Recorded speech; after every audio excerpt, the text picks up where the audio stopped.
When was the last time I was here? First Sunday ba? First Sunday of June. Muli parang pagbabalik tanong lang. Ano ba diniscuss ko last nung Sunday na yun? Kasi balak ko siyang dugtungan. Ayun, titignan mo nga sa notes.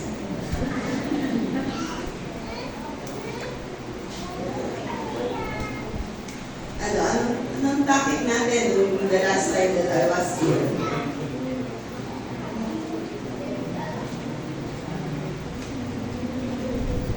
Wala nakakaalala. O masyadong maraming ganap sa buhay natin at nakalimutan na. Anyone?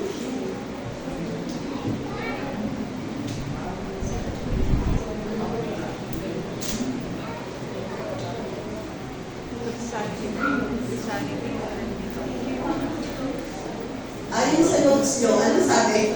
Sanity is a relationship. Ano? Sige nga, 518 to. 518. 518? Naliligaw.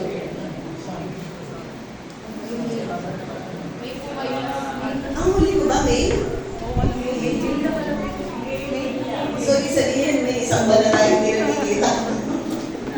Ano, sir? June 8, what's the best attribute of God? Kuya Mike. Kuya Mike. Parang hindi ako tayo. Ate Mike. Tapos June 8. O sige, parang nakimahirap. Ang tinalakay natin ay tungkol sa katotohanan na ang Kristyanismo ay hindi basta isang relihiyon. Amen. Nakatandaan nyo na ito ay isang, hindi ito basta relihiyon, ito ay isang relationship. So, bakit natin sinasabing relasyon ang pagbabalik-aral lang po? Pero bago yan tayo pumuli sa gitna yung muko at humingi ng gabay sa ating Panginoon. Panginoon, maraming salamat na muli dinako kami sa bahay-sambahan ito. Salamat sa muling pagkakataon na ikaw ay mapapulihan, masamba, maitaas ang iyong pangalan. Tunay na it's a great privilege to be able to worship you. Salamat na pinonor mo ang aming pagsamba. Nadaman namin ang iyong banal na presensya sa aming kalagitnaan. At aming hinihiling, Panginoon, na patuloy nawa na ipadama mo na yung nananatiling presensya sa aming kalagitnaan. Patuloy na ikaw ang mangusap sa aming mga puso, aming tinataboy ang lahat ng spiritong gumagambala upang kami ay makapakinig ng mainam sa iyong mga salita. Iukit mo ang iyong mga salita sa aming mga puso, sa pangalan ni Jesus. Ito po ang aming panalangin. Amen. So, may tatlong relasyon na ang mga tao na inihalin tulad ng Biblia sa relasyon ng Diyos sa atin. Bilang kanyang mga tao. There were three relationships that were used to liken or resemble yung relasyon natin sa Panginoon. Anong relasyon yun? Relasyon ng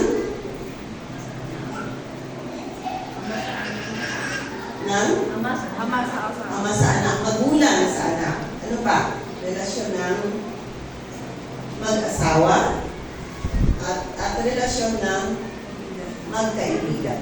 So, ganyang uri ng mga relasyon ang ginamit sa Biblia upang ipahatid sa atin ang katotohanan na hindi siya basta isang Diyos na napakalayo. Siya ay isang Diyos na nais na makipag-ugnayan sa atin. Hindi niya ninanais na maging impersonal or distant God siya. Pag sinabing distant, malayo, hindi mo maabot. Sa pamamagitan ng pagsusuko ng kanyang anak na si Jesus upang akuin ang kabayaran ng ating mga kasalanan. Pinatunayan ng Panginoong Diyos na tunay ng iniibig niya tayo. Madalas ang nababanggit pagka bilang pagpapatunay ng pag-ibig ng Diyos ay yung pagpapakasakit ng Panginoong Hesus sa krus. Pero nakakalimutan natin na nagdusa at nagpakasakit din ng Ama. Sapagkat bilang magulang, bilang Ama, sinong magulang ang makakatiis makita ang kanyang anak na nagdurusa o pinapatay ng walang kalaban-laban, ng inosente. So ang pagdurusa hindi lang sa anak, nasa dinanas din yan ng Diyos Ama. At bilang patunay na iniibig na tayo, tiniis niya yun. Nawa po makita natin yun at gusto ko rin pong isa-isahin yung tinalakay natin mga talata bilang review or pagbabalik-aral kung bakit sinasabi natin minamahal tayo ng Diyos. Iniibig niya tayo. Can we show those verses? Actually, sinamarize ko na lang po eh. Kinuha ko yung mga importanteng mga bahagi.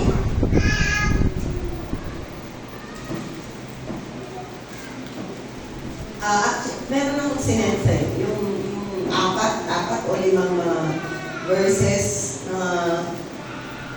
selected verses.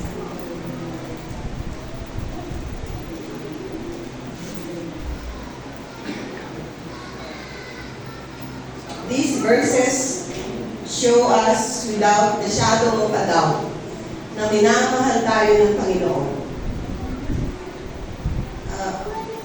Sent na. Okay na? Ayan. There were how many? Parang 1, 2,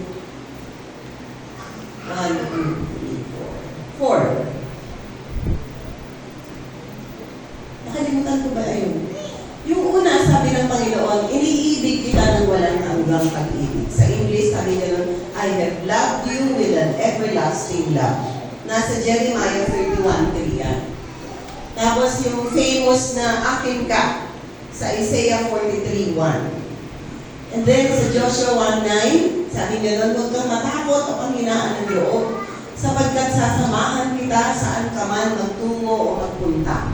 Joshua 1:9. And then Hebrews 13:5, hindi kita papabayaan o iiwan.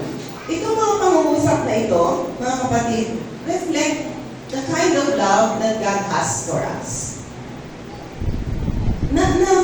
Nagsisink ba sa puso natin kung gaano tayo iniibig o pinapahalagahan ng Diyos? Sinabi niya mismo na minamahal niya tayo ng isang walang hanggang pag-ibig. Pag sinabing walang hanggan, walang katapusan. So, merong nagmamahal sa iyo, kapatid, ng walang katapusan. Amen. Makalimot man o magtaksil man ng ibang tao sa iyo, merong nagmamahal sa iyo ng walang katapusan. At walang iba, kundi ang Panginoong Diyos. Ano ba? Sabi niya, akin ka. There was this possessiveness in the love of God. Huwag kang matakot, sapagkat sasamahan kita. Kaya yung mga tunay na nagsuko ng kanilang buhay sa Panginoon, you need not feel alone. Hindi kayo dapat makaramdam o maramdaman na kayo ay nag-iisa. There never should be a point in time na dapat niyong i-entertain yung feeling of aloneness, of being left behind. Sapagkat kayo ay kayo, sinasamahan ng Diyos saan man tayo magtungo, saan mang sitwasyon. Nararanasan niyo po ba yan? Sino nakakaranas nung kasama niya ang Diyos sa kataas na po ang hanggang? Amen. Na hindi siya iniiwan ng Panginoon. Alam niyo kung bakit natataas natin ang kamay natin kapag nagpupuri tayo sa Diyos? Kasi kanina we were instructed by the worship leader to raise our hands. Pero alam niyo, hindi kailangan na tayo ay sabihan.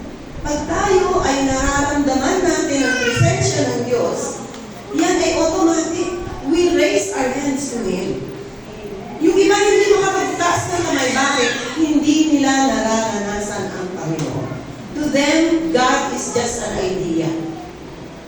just a concept or a belief. He's not an experience. He's not a personal God to them. That's why ang hirap magtaas ng kamay. It's an effort to raise your hands. Parang pinipilit mo pa yung sarili mo itaas ang kamay mo. Bakit? Kasi kulang ka sa karanasan. Sa pakikipag-ugnayan at yung maranasan mo na sinasamahan ka ng Diyos. Ang pakiramdam mo, you are all alone. Kung may nangyayaring maganda dahil ginawa mo. Kung ikaw ay nakaligtas, sapagkat may diskarte ka. Hindi mo talaga naranasan pa ng lubos ng buong katotohanan na ang Diyos, ang Panginoong Jesus, ay totoo sa kanyang mga salita kasi ito ay mismo namutawi sa bibig ng Panginoon. Ano sabi niya, hindi kita pababayaan o iiwanan. Hebrews 13:5, grabe mga pananalita ito, mga kapatid. Pag ito ay internalize natin, we should never feel afraid or alone. Amen. Hindi mo kailanman kailangang makaramdam na ikaw ay iniwanan, nag-iisa, walang kasama, walang nagtatanggol, walang tumutulong. Kapag ang mga salitang ito ay talagang niyakap natin, pinaniwalaan natin to the core of our being, you will be indestructible, invincible, and you will never feel defeated at all. Very powerful words.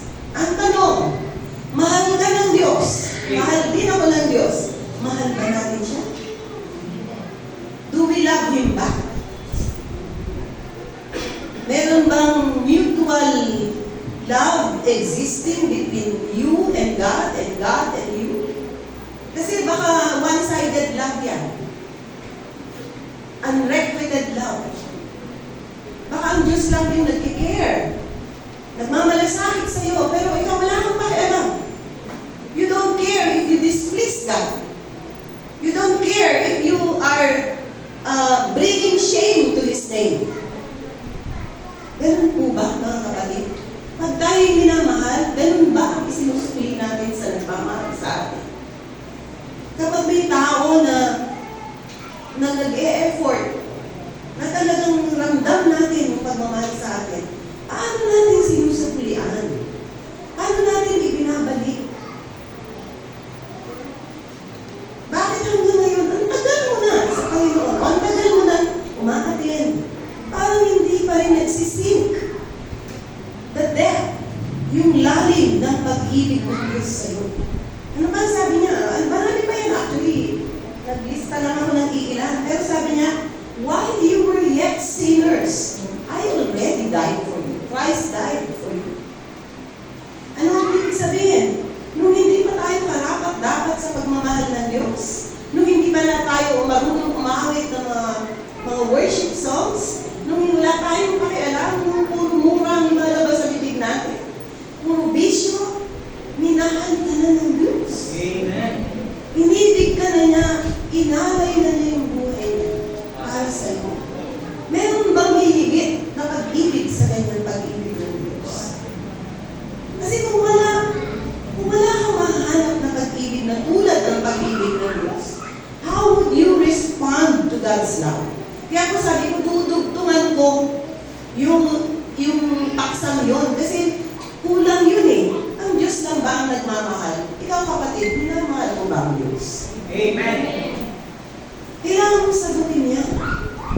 And, pag sinabi natin mahal natin ang Diyos, kumbinsido ba ang Diyos?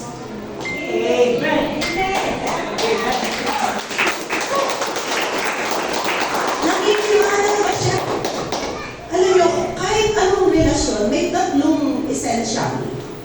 May tatlong ingredients or factors that would make a relationship grow and develop, flourish. Kahit anong relasyon mag-asawa, relasyon magkaibigan, any intimate, close relationship has to have these ingredients para mag-grow, para mag-develop yung relationship. Yung paano ba, di ba sabi gano'n, ang relasyon ng Diyos sa atin, mamahalin tulad sa relasyon ng mag-asawa. So, paano ba yung mayabong ang relasyon ng mag-asawa? Pastor Nel? Titintahan ng kape. Tatagabi. Oo na.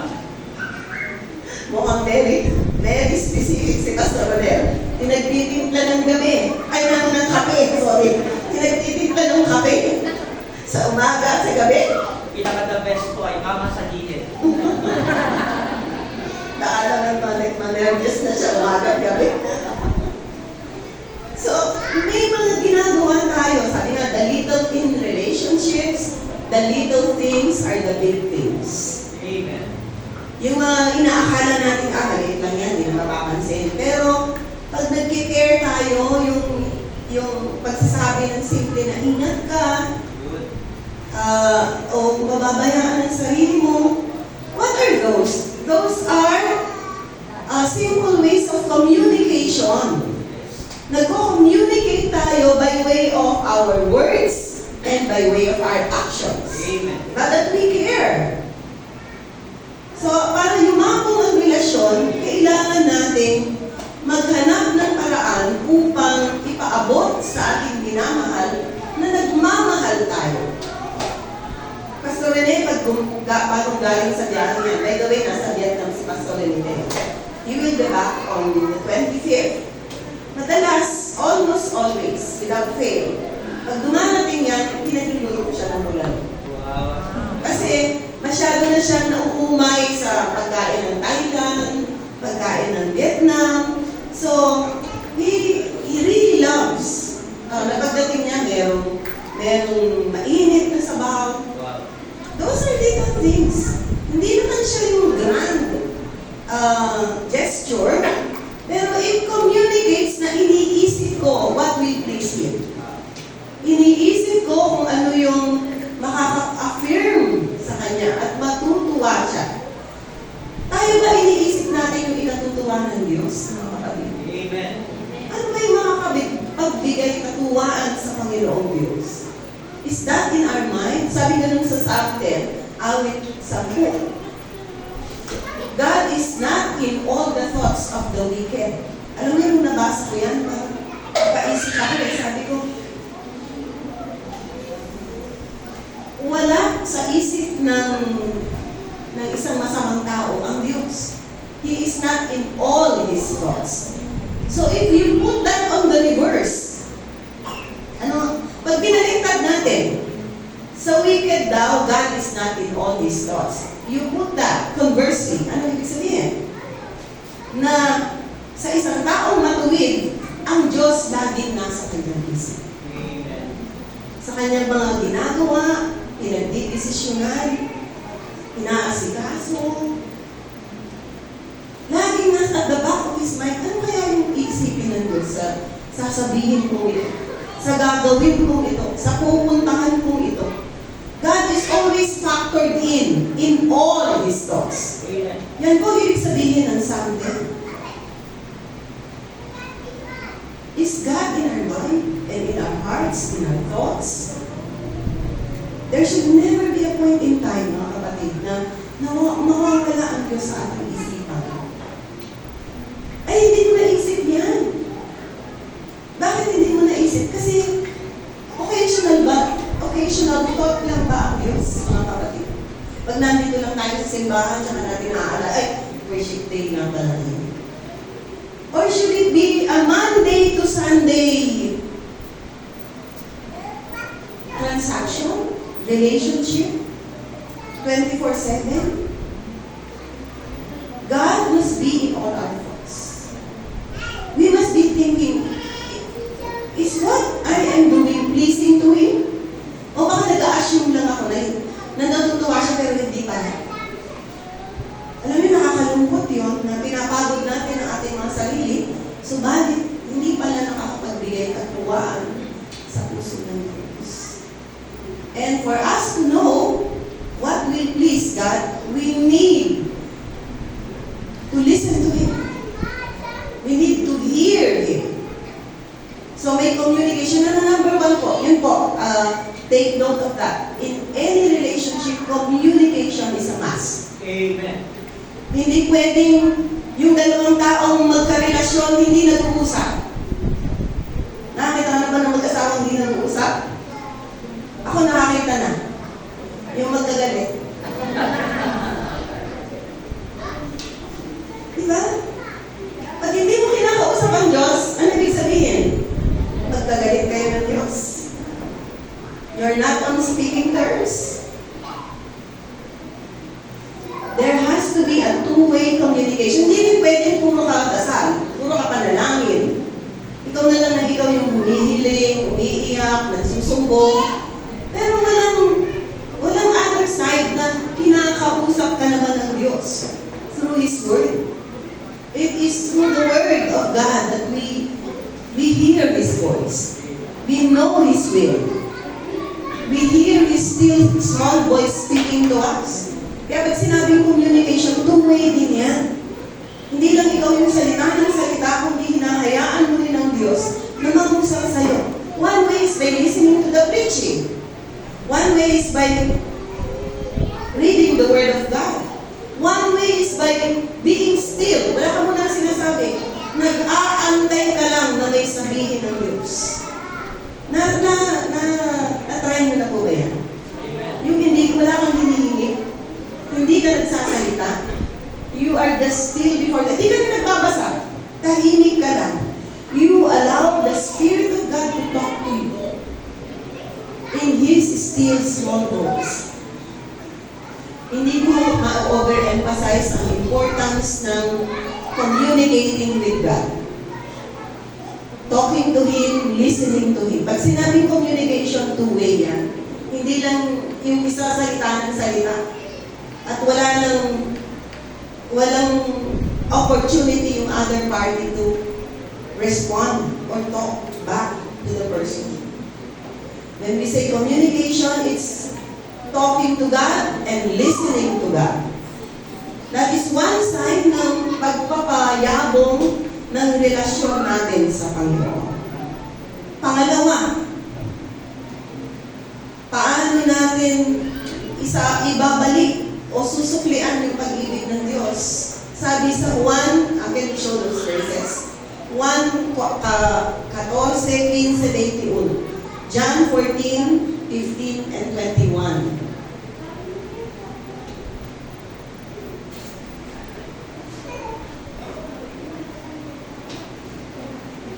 Ang nagsasalita po dyan, walang iba kundi ang Panginoong Jesus. Ang sabi niya, kung iniibig ninyo ako, tutuparin niyo ang aking mga utos. Amen. So it's not enough to say, I love God. Para makumbinsin natin ang Diyos, kailangan tayo sumusunod sa Kanyang mga ipinag-uutos. Inulit din yan sa verse 21. Do we have that verse? Twice. Ang tumatanggap sa mga utos ko at tumutupad sa mga ito, ang siyang umiibig sa akin. Ang umiibig sa akin, iibigin ng aking Ama. Iibigin ko rin siya. Ako'y lubusang magpapakilala sa Kanya. So, sa dalawang talata, sa isang chapter, sa isang kabanata, dalawang beses sinabi ng Panginoong Jesus, sino ang tunay na umiibig sa Kanya? Sila na tumutupad, tumatalima, sumusunod sa Kanyang mga pinag-uutos. So, there has to be obedience. Kailangan kung may minamahal tayong tao, mahal natin ang ating mga magulang, susunod tayo sa magulang natin. Bakit kailangan tayo sumunod sa ating mga magulang? Sapagkat wala silang inuutos na para sa ating ikasasama. Amen. Niniwalag na yun, mga kapatid? Bakit tayo kailangan sumunod sa ating mga magulang? Hindi lang dahil magulang sila, kundi sapagkat alam natin sa lahat ng tao dito sa mundo, sila yung hindi magbabalak na gawan ka ng masama. Amen. Sila yung mag-iisip palagi ng iyong ikabubuti. And so much more is God. Kapag may inuutos ang Diyos, hindi pabor sa Kanya yon, pabor sa'yo. Walang inuutos ang Diyos na para madagdagan mo kanyang pagka-Diyos. Ano mang sabihin ng Diyos sa'yo, utos niya sa'yo, ay para sa iyong ikabubuti. Pag sinabi niyang lumayo ka sa kasalanan, para sa Diyos mo. Naliwanag po ba yung mga kapatid? Pag sinabing, choose your friends. Pumili ka ng mga tamang kaibigan para sa iyo, hindi para sa Diyos mo. Choose your company, actually, sabi Proverbs. Book of Proverbs. Choose your company. Maging maingat sa mga sinasamahang tao. Huwag basta kung sino. Dahil naapektuhan tayo, nai-influensyahan tayo ng mga taong madalas nating kasama. Naliwanag po ba yung mga kapatid? Amen. So, we show to God that we truly love Him when we obey Him. So, ano na nga yung mga paraan upang mapayabong natin ang ating pag-ibig sa Diyos at upang masuklian natin ang kanyang pagmamahal. Number 1, communication. Number 2, Obedience. obedience. And number 3, isa na lang, madali na kong tandaan ito, commitment. Commitment. Sa Tagalog, wala na akong mahanap na salitang pwedeng maging translation kundi katapatan. Katapatan sa sinumpaan. Commitment. Are you committed to God? Nag-ahanap ang Panginoon ng mga tao na pipiliin siya over others. When you are being given an opportunity to make a choice, palaging ang Diyos ang ating pinipili. Dahil kung hindi, alam niyo po ba, may tawag si Jesus sa mga taong nagtataksil. Can we show those verses? Mateo 12:39.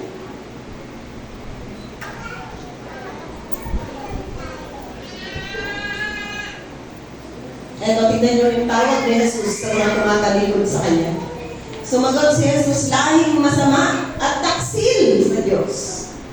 Naghahanap kayo ng palatandaan, ngunit walang ipapakita sa inyo, maliban sa himalang nangyari kay Primera. So, Honas. Basahin natin yung unang talata. Lahing masama at taksil sa Diyos. Sa ibang version, alam niyo, hindi taksil eh. Mapangalunyang lahi. Adulterous generation. Unfaithful generation. Bakit tayo tatawagin ng ganon?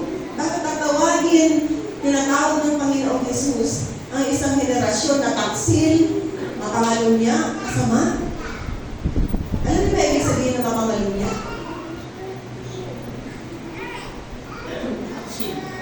Sin. It's when two people are married and then the other party cohabited with another one, ang tawag doon, adultery. Baka hindi nyo naintindihan na pangangalunya is adultery. Kaya ang tawag sa English dyan, kung babasahin nyo sa English yan, Matthew 12:39, you wicked and adulterous generation. Paano nasabi ng Panginoon yan? Because in His heart of hearts, tinuturing tayo ng Panginoon na nakipag-isa sa Kanya. Sabi sa Isaiah 54, thy maker is your husband. Nagsisik ba yan mga kapatid? Na ang asawa ko si Pastor Rene, pero meron pa akong isang asawa na tunay na kong asawa, ang Panginoong Diyos. Amen.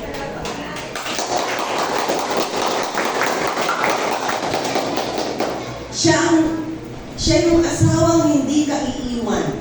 Hindi ka iiwan, hindi kita pababayaan, sasamahan kita, saan ka man magtungo, o magpunta, akin ka, minamahal kita ng isang pag-ibig na walang katulad.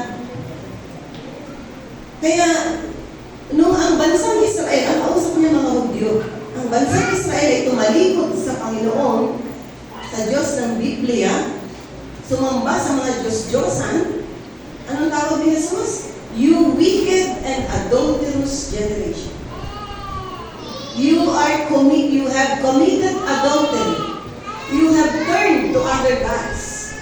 You have forsaken the God who took you out of slavery from Egypt. Dapat makita po natin in that light, mga kapatid, yung relasyon natin sa Panginoon. It shouldn't be one-sided, na ang Diyos lang ang nagmamahal sa atin. Ikaw, kung sinasabi mo mahal mo siya, inaawit mo yung pagmamahal mo sa Panginoon.